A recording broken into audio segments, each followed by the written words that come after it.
Bom dia, pessoal, mais uma vez. Vamos começar então a nossa aula, né? Já são 7 horas e 36 minutos. Vamos começar a nossa aula. Lembrando, pessoal, a todos vocês que amanhã, né? Aliás, amanhã, próxima semana, nós teremos a semana de avaliação. Então, basicamente, né? Essa é a última semana de aula regular que nós vamos ter no ano, tá? A última semana de aula regular. Depois, na próxima semana, já vai ser a semana de avaliação. E aí depois é questão de recuperação, prova final, conselho, tá? Mas essa é a última semana aí de aulas regulares. Então aguentem firme aí. Vamos para mais uma semana de aguentem mais uma semana de aula aí que tá perto de acabar o ano e vocês vão ter as merecidas férias, tá? E quem ficar de recuperação, infelizmente vai ter mais alguns dias aí para poder participar das aulas, né? Bom, hoje eu tinha preparado para vocês, né, algumas questões aqui que eu até coloquei, pessoal, que eu tirei lá do nosso simulado, né? O prazo para responder era até sexta-feira, né? Quem respondeu. E aí eu ainda estendi até ontem à noite, até segunda à noite para poder responder, né? Então, quem já respondeu, respondeu. Quem não respondeu, já não responde mais. Então, nós vamos fazer o que aqui hoje? Vamos responder juntos, né? Essas questões aí como forma de revisão, tá? Do conteúdo. E é isso que nós vamos fazer hoje, então. Vamos pegar logo aqui, ó. Primeira questão do nosso simulado. Vou aceitar quem está chegando aqui. Beleza. Então, nós temos aqui a primeira questão do nosso simulado. Fala o seguinte: o avanço científico e tecnológico da física nuclear permitiu conhecer com maiores detalhes o decaimento radioativo, certo? O decaimento radioativo, só tirar aqui, beleza, dos núcleos atômicos instáveis, desenvolvendo-se algumas aplicações para a radiação de grande penetração no corpo humano, utilizada, por exemplo, no tratamento de câncer. A aplicação citada no texto se refere a que tipo de radiação?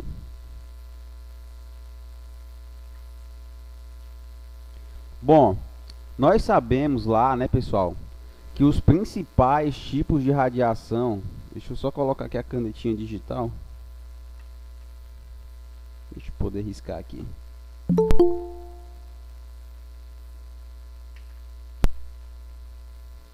O pessoal também está chegando. Então, com relação a essa questão aqui, nós sabemos, né, que os átomos, alguns átomos possuem os núcleos, né? Oxe, eu não consigo riscar. Possuem os núcleos instáveis, ou seja, devido à grande quantidade de prótons, né, dentro dessa pequena região no núcleo, esses átomos eles tendem a ser instáveis. Eles vão emitir, né, radiação, né? Vai emitir radiação. Essa radiação, ela pode... As principais radiações, pessoal, são os raios, são as partículas alfa, as partículas beta, né? Tanto as partículas alfa como partículas beta, tá, pessoal? Elas têm baixo poder de penetração, tá? A partícula beta até que ela tem um grau de penetração melhor do que a partícula alfa. Mas nós também temos as radiações gama, né, pessoal? Radiação gama, que é utilizada, né, aliás, tem um grau de penetração muito grande. Professor, como é que o senhor pode explicar isso aí? Tem um slide aqui na nossa apresentação que reflete bem isso. Dentre as radiações aqui, ó, como vocês podem perceber, as partículas alfa, elas não conseguem atravessar nem uma folha de papel. Já a radiação, né, as partículas beta, elas conseguem atravessar, né, elas conseguem atravessar as folhas de papel e o corpo humano, certo? Com uma certa facilidade, ok? E as partículas, né, a radiação gama, ela atravessa, né, atravessa não só o corpo humano, não só madeira, não só roupas grossas, né, ela atravessa tudo isso daí, certo, professor? Então, como o senhor está falando, tanto as partículas beta como as radiações gamas têm poder para atravessar o corpo humano e elas podem ser usadas, né, no diagnóstico de imagem do corpo humano. Qual é a diferença entre elas, então? Qual é a mais adequada para ser utilizada como radiação para o corpo humano, né? Vamos lá. Temos aqui essa tabelinha aqui que vai mostrar mais uma diferença entre elas. Nós temos aqui as partículas beta, né? Para diminuir aqui um pouquinho a espessura do pincel. Nós temos aqui as partículas beta e a radiação gama. Aí que você vai olhar o grau de ionização, o poder de ionização dessas partículas, né? Enquanto as partículas beta, por ter uma carga negativa, elas têm uma média, né? Um grau de ionização elevado, né? Mediano ali. Enquanto a radiação gama, ela tem um baixo grau de ionização. O que é que isso significa, em outras palavras? Que se você for atingido por uma radiação beta, por partículas beta, né? Os átomos do seu corpo eles vão ser ionizados, causando alterações severas, certo? No funcionamento do seu organismo, ok? Enquanto se o seu corpo for atingido por radiação gama, muito embora ela tenha mais energia, né? O seu corpo, as partículas do seu corpo, os átomos do seu corpo não vão ser ionizados, certo? Então, o mais adequado aqui para ser utilizado, sem dúvida nenhuma, seria, né? Deixa eu só voltar aqui a primeira questão. A radiação gama, tá? Radiação gama, ok? A aplicação citada no contexto refere a que tipo de radiação, tá?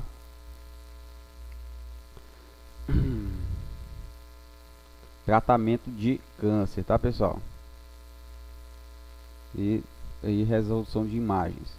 Vamos lá, segunda questão aqui. São poucas as questões do nosso simulado, talvez a aula também não tenha durabilidade, então vai se estender por muito tempo, né? Vamos lá, depende da explicação. Segunda questão. Pesquisadores recuperaram DNA de ossos de mamute, né? Mamutos primigênios encontrados na Sibéria, que tiveram sua idade de cerca de 28 mil anos, confirmada pela técnica de carbono 14, né? Aqui é a questão da FAPESP, pesquisa da FAPESP. DNA do mamute é revelado. A técnica de datação apresentada no texto só é possível devido... Vamos lá. Essa questão aqui, ela tem que ser explicada com a questão dos isótopos, tá, pessoal? O que seria isótopos? Eu falei para vocês que na tabela periódica, o que vai determinar o tipo de átomo é o seu número atômico. Por exemplo, aqui eu tenho o átomo de hidrogênio, no primeiro da tabela periódica. Aqui você tem o átomo de hélio, né? E aqui você vai ter o átomo de lítio, aqui você vai ter o átomo de boro, né? E aqui você vai ter o átomo de carbono. Então o átomo de hidrogênio, ele tem um próton no núcleo, logo o número atômico dele é 1, tá? O hélio, pessoal, né? Ele vai ter o número atômico igual a 2, porque ele tem 2 prótons no núcleo. O lítio vai ter o número atômico dele igual a 3, porque ele tem 3 prótons no núcleo, tá? O boro, né? Ele vai ter 4 prótons no núcleo, tá? Estou esquecendo, acho que aqui tem o berílio, tá? Do lado tem o berílio. Então, o berílio tem 4 prótons no núcleo e o boro tem 5 prótons no núcleo, e aqui vai ter o carbono com 6 prótons no núcleo, tá? Com 6 prótons no núcleo. E assim vai continuando os átomos, tá? Beleza. Então eu sei que qualquer átomo, preste atenção, qualquer átomo que tenha 6 prótons no núcleo, tá? 1, 2, 3, 4, 5, 6, certo? Qualquer átomo que tenha 6 prótons no núcleo vai ser o nosso átomo de carbono. Não tem para onde correr. Por quê, professor? Porque este é o número atômico dele, tá? Ele é o átomo de carbono. E o que é que tem mais dentro do núcleo? Além de prótons. Além de prótons, professor, nós temos os nêutrons, né? Então, aqui, ó, pode colocar 6 nêutrons, né? 5, 6 nêutrons. Logo, como é que vai ficar a simbologia, né? O nuclídeo desse átomo de carbono? Vai ser, professor, o número atômico dele é 6, então é C6. E o número de massa dele, né? A massa de um átomo é igual ao número de nêutrons mais o número de prótons, ou o número atômico. Logo, seria, né, igual a 6 mais 6, que é igual a 12. Né? Então, o número de massa dele é igual a 12. Então, nós temos aqui um átomo de carbono que tem massa igual a 12. Certo? Acontece que, para ele continuar sendo um átomo de carbono, ele tem que continuar tendo 6 prótons no núcleo. E se você alterar a quantidade de nêutrons? Se você colocar aqui, ó, mais um nêutron, o que é que vai acontecer? Você vai continuar tendo um átomo de carbono. Você vai continuar tendo um átomo de carbono, por quê? Porque ele continua tendo 6 cargas positivas, só que você aumentou uma unidade o número de nêutrons, né? Então você vai ter o carbono número 13 de massa, ok? E se você pode fazer isso ainda mais uma vez, tá? Você pode colocar ainda mais um nêutron aqui dentro, tendo 7 nêutrons agora, né? Aliás, 8 nêutrons agora, certo? E aí como é que vai ficar o carbono? Continua sendo um átomo de carbono, porque ele continua tendo 6 prótons no núcleo, tá?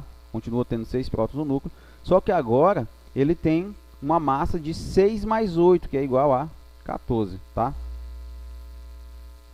Professor, existem esses 3 tipos de átomo de carbono? Sim, existem esses 3 tipos de átomo de carbono.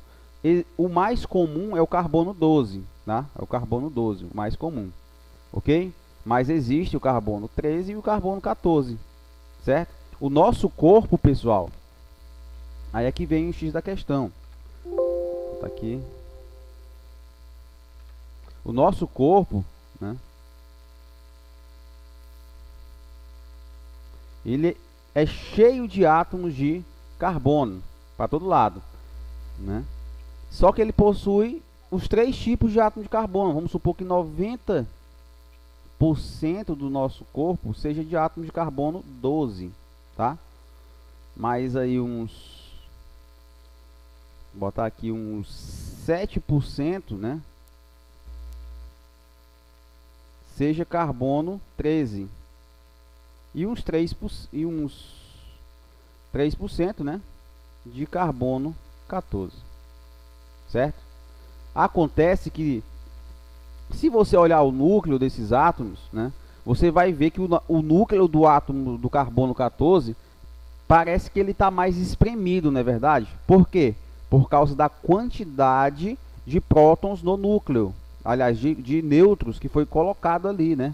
Que acaba espremendo o núcleo, deixando o núcleo mais apertado. Desta forma, esse carbono 14 aqui, né, ele se torna um carbono radioativo, ou seja, tem uma certa instabilidade nuclear nesse nuclídeo aí, certo? Então esse carbono 14, pessoal, ele tende a fazer o quê? Ele tende, né, vou botar aqui 14, ele tende a emitir radiação, certo? Tende a emitir radiação, e aí com o passar do tempo ele vai, certo? Que nós chamamos decaindo, ou seja, ele vai se transformar em carbono 13, depois ele vai se transformar em carbono número 12, tá bom? E o que é que acontece? Como essa quantidade de carbono aqui, esse percentual de carbono, ele é fixo enquanto o indivíduo é vivo, ela é meio que fixa, tá certo? Mas depois que o indivíduo morre, essa quantidade de carbono 14, certo? Começa a diminuir. E ele faz isso em determinados intervalos de tempo, certo? Então o que a gente faz? A gente faz, depois que esse indivíduo aqui bateu as botas, certo? Ele começa a diminuir a quantidade de carbono 14 no corpo dele, ok? Vamos supor que depois de 30 anos de morte, certo? A quantidade de carbono 14 que tinha ali, que era de 3%, agora está, né? Vamos botar aqui 2,75%, certo? E com base nessa quantidade de carbono 14 e no tempo que essa reação leva para acontecer, a gente consegue chutar, né, fazer uma previsão mais ou menos da data de falecimento do indivíduo, certo? Da data de falecimento do indivíduo, com base na presença deste carbono aí 14, certo? Então ele fala o seguinte aqui na pesquisa, né? Na questão: a técnica de datação apresentada no texto só é possível devido ao que? Letra A: proporção conhecida entre o átomo de carbono 14 e carbono 12 na atmosfera ao longo dos anos. Não, tem que ser dentro do corpo do indivíduo, né? Na atmosfera não, tá? Tem que ser no corpo, dentro do corpo do indivíduo, no caso, aí nos ossos do mamute, tá? Aceitar o pessoal que está chegando. Pessoal, vou pedir para que vocês coloquem nome e turma aí no chat. Coloquem aí nome e turma no chat. Bom dia também ao pessoal que continua chegando aí. Não esqueça de colocar nome e turma no chat. Estou fazendo aqui uma explicação, tá? Sobre as questões aqui da atividade que eu deixei lá no Google Forms. Vai lá, continuando. Letra B: decomposição de todo o carbono 12 presente no organismo após a morte. Não, né? É a decomposição do carbono 14 e não do carbono 12, tá certo? Decomposição do carbono 14, não carbono 12. E isso acontece, nem é todo ele que vai se decompor não, tá, pessoal? Vai ficando cada vez menos, mas, né, essa quantidade ela perdura por vários anos, tá? Ela não chega a acabar não, é um exponencial, tá? Vocês conhecem o gráfico exponencial, certo? O gráfico exponencial é esse aqui, né? Que ele tende a zero, né? Aqui, mas ele vai ficar a zero só lá no infinito, né? Beleza? Então ele não chega a zerar não, né? Letra C: fixação maior do carbono 14 nos tecidos do organismo após a morte. Não, né? Ele começa a diminuir. O carbono 14 fica menos fixo, ele vai se decompondo, né? Então, né, também está errada a letra C. Letra D: emissão de carbono 12 pelos tecidos do organismo após a morte.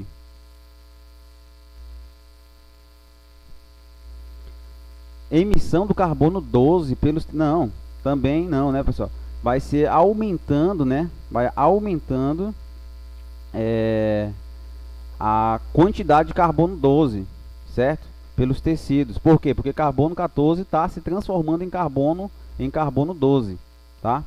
Aí ele fala o seguinte: transformação de carbono 12 em 14 ao longo dos anos. Também não. É o carbono 14 que se transforma em carbono 12. Então, de todas as alternativas aqui, como eu fiz análise bem criteriosa, né? Eu poderia marcar a letra A aqui como a letra A como a alternativa correta. Só que esse termo aqui, atmosfera, né, ficou meio estranho, tá bom? Proporção conhecida entre carbono 14 e 12 na atmosfera ao longo dos anos, né? Isso aqui ficou meio, né, porque deveria ser no tecido, tá? Mas de todas elas, a alternativa A seria a mais corretinha de ser marcada, tá? Muitas vezes, pessoal, a gente faz a análise das questões e chega a essa conclusão aí, né? Ah, tem esse termo aqui que está meio estranho. Ah, tem esse termo aqui. Você tem que fazer o quê? Tem que marcar aquela questão que está, às vezes, no seu entendimento, menos errada, tá? Então, vamos lá. Continuando. Próxima questão. Terceira questão, né, pessoal? Fala o seguinte: há pouco mais de 100 anos, Ernest Rutherford, né, que é nós temos aí na linhagem do desenvolvimento dos modelos atômicos, nós temos Dalton, depois Thomson e Rutherford, né? Dalton com o modelo atômico de bola de bilhar, Thomson com o modelo atômico de pudim de passas, né? Rutherford com o modelo atômico que tem o núcleo e a eletrosfera, certo?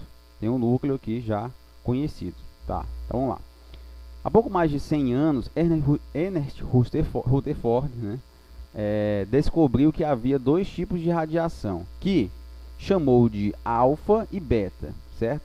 Nós já conhecemos. O que é a radiação alfa, professor? A radiação alfa é aquela que é constituída de uma massa de 2 e uma carga de, aliás, uma massa de 4 e uma carga de 2 positivos. Ela consiste na junção de 2 prótons com 2 nêutrons, tá? Isso é uma partícula alfa, ok?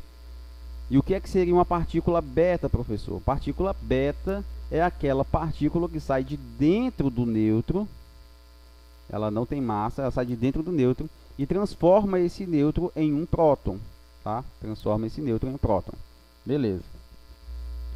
Com relação a essas partículas, podemos afirmar que, vamos lá, letra A, as partículas beta, né, são constituídas de 2 prótons e 2 nêutrons. Não, são as partículas alfa, que são assim, né, que a gente acabou de analisar.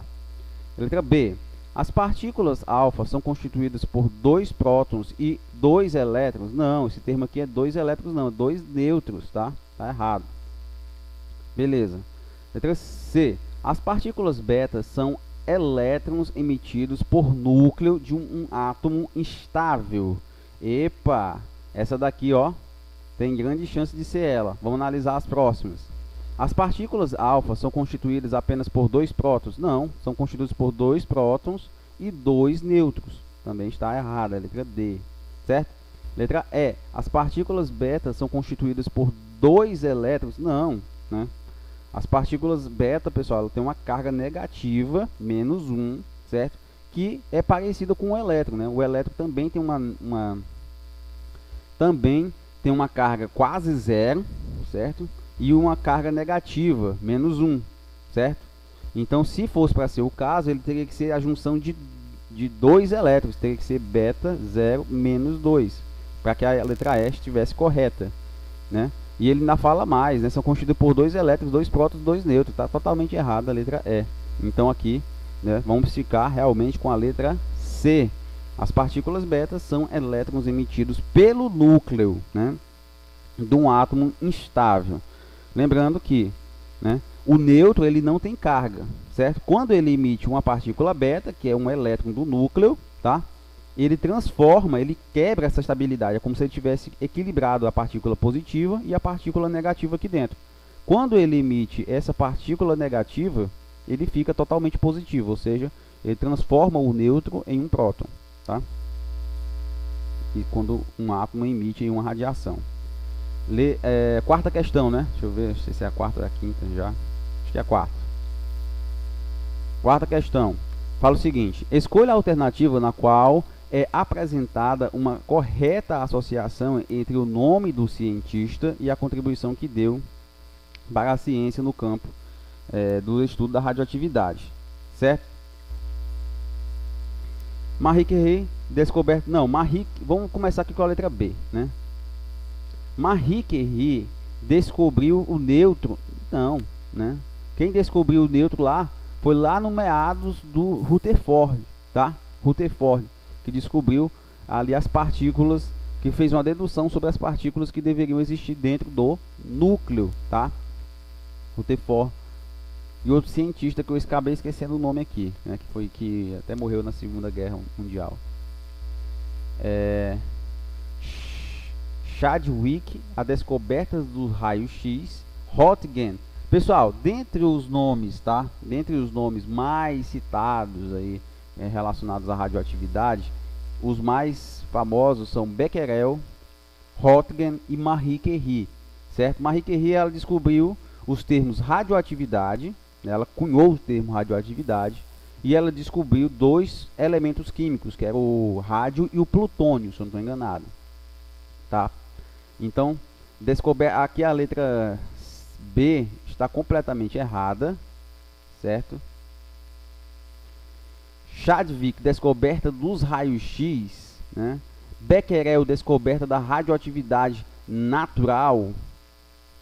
E nós temos Röntgen, descoberta do polônio. Quem descobriu o polônio foi, como eu acabei de falar para vocês, foi Marie Curie, né? Chadwick, descoberta do raio-x, também está errada. Então, a alternativa correta aqui seria realmente Becquerel, a descoberta da radioatividade natural. Tem aqui lá no começo dos nossos slides, né, que o William Röntgen, foi o responsável pela descoberta dos raios-x, não foi, né, aquele outro cientista, tá? E nós temos aqui que Henri Becquerel, né, estudou o fenômeno de luminescência. Esses fenômenos de fluorescência e fosforescência são fenômenos de radiação natural, tá bom? São emissões naturais, espontâneas, ok? Então a alternativa correta é realmente a alternativa letra A, tá? Vamos para a última aqui, última questão, a gente encerra a nossa aula. Fala o seguinte: a radioatividade emitida por determinadas amostras de substâncias provém da onde, pessoal? A radioatividade é o quê? É o resultado de uma reação nuclear, tá bom? Radioatividade é o resultado de reações nucleares, certo? Então, radioatividade é o resultado de radiação emitida dentro do núcleo. E isso se dá por quê? Se dá devido à instabilidade nuclear, certo? O núcleo, não se esqueçam, é uma região muito pequena onde nós temos partículas positivas, né, e neutras ali nesse pequeno espaço, certo? Então esse núcleo, quanto maior a quantidade de partículas aqui dentro dele, maior a instabilidade, ou seja, maior é a tendência, né, pessoal, de emitir radiação, tá? Então vamos lá. A radioatividade emitida por determinadas amostras de substâncias provém, vamos lá, letra A, da energia térmica liberada em sua combustão. Não, isso aqui está meio desviado, por quê? Energia térmica deve ser mais, né, radioatividade. Nós temos que falar sobre energias dos núcleos, energia nuclear, instabilidade do núcleo. Vamos lá, letra B, dá alterações em núcleos de átomos que as formam. Opa, aqui pode ser, certo? Por quê, professor? Porque você pode, pessoal, alterar o núcleo. Você pode pegar uma bomba, por exemplo, de nêutrons, e jogar nêutrons dentro desse núcleo, tá? Tornando ele cada vez mais instável, tá? Então você faz a alteração dentro do núcleo, tornando ele instável. Ok? Beleza. Então a alternativa B, ó, tá com cara de ser correta. Vamos ler ali a alternativa, depois a gente pode ver aqui alguma coisa que não se encaixe nela. Vamos lá, letra C. De rupturas de ligações químicas entre átomos que as formam. Pessoal, existem dois tipos de reação. Existem as reações químicas normais. Deixa eu só clicar aqui. Botar aqui nesse slide aqui para a gente poder analisar. Existem o átomo, né? Ele se divide em duas regiões. O núcleo, né? Núcleo, aqui ó, núcleo, e a eletrosfera, tá? Quando um átomo se junta com outro átomo, certo? Quando um átomo se junta ou se separa de outro átomo, né, formando, estabelecendo ligações químicas ou quebrando ligações químicas, isso daí nós chamamos de reação química, que acontece aonde? Que acontece na eletrosfera, tá? Que acontece na eletrosfera. Isso, obviamente, está envolvido em uma quantidade de energia, ok? Agora, quando algum fenômeno acontece no núcleo, nós chamamos isso aí de reação nuclear, que libera uma quantidade de energia de 100 a 1000 vezes mais do que as energias associadas às reações químicas normais, tá bom? As reações químicas normais, por exemplo, você queimar um pedaço de papel é uma reação química. Você pode encostar a sua mão perto do fogo e você vai sentir aquela energia, o aquecimento. Agora, você promover uma explosão, mesmo que seja de um único átomo, certo? Uma reação nuclear, é capaz de você explodir a sua mão, se você encostar a sua mão perto dessa reação nuclear, certo? Então, é muito mais energia envolvida aí no núcleo, tá? Certo? Não tem nada, radioatividade, não tem nada a ver com ligações químicas não, tá? Ligações químicas acontecem no âmbito da eletrosfera, tá? Então, letra C está errado. Letra D. Do escape de elétrons da eletrosfera do átomo que as formam. Já falei, né? Radioatividade não tem nada a ver com a eletrosfera do átomo, tá? Ali onde estão os elétrons, na dele, tá? Na deles. Fala o seguinte, a letra E. Da reorganização de átomos, né, que ocorre em sua decomposição, né? Reorganização de átomos, pessoal, nada mais é que uma reação química, né?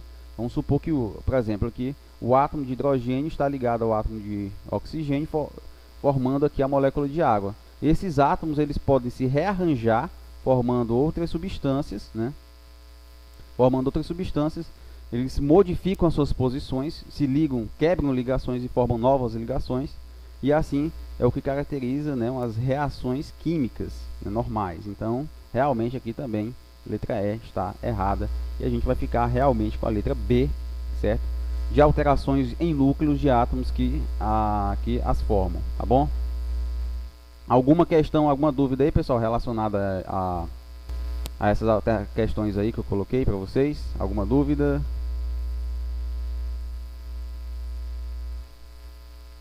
Alguma dúvida? Bom, se não, a gente pode encerrar nossa aula então. Hoje, como eu falei para vocês, né, no começo, não sei se o pessoal pegou aí no final, nós estávamos hoje praticamente essa semana, né, a nossa última aula normal, né, entre aspas, regular. E na próxima semana a gente vai ter a semana de avaliação. Os professores não vão dar aula, vão só colocar as atividades para vocês responderem, tá? E aí quem for aprovado é só esperar o resultado. E quem ficar de recuperação, a gente entre o Natal e o Réveillon, né? A gente vai ter mais uma semana de aulas aí para os alunos que ficarem de recuperação somente, tá bom? Somente para os alunos que ficarem de recuperação. Certo? Se não temos nenhuma dúvida, então vamos encerrar. Grande abraço a todos vocês. E quem já colocou nome e turma no chat, já pode sair, tá bom? Quem já colocou nome e turma no chat pode sair. Grande abraço.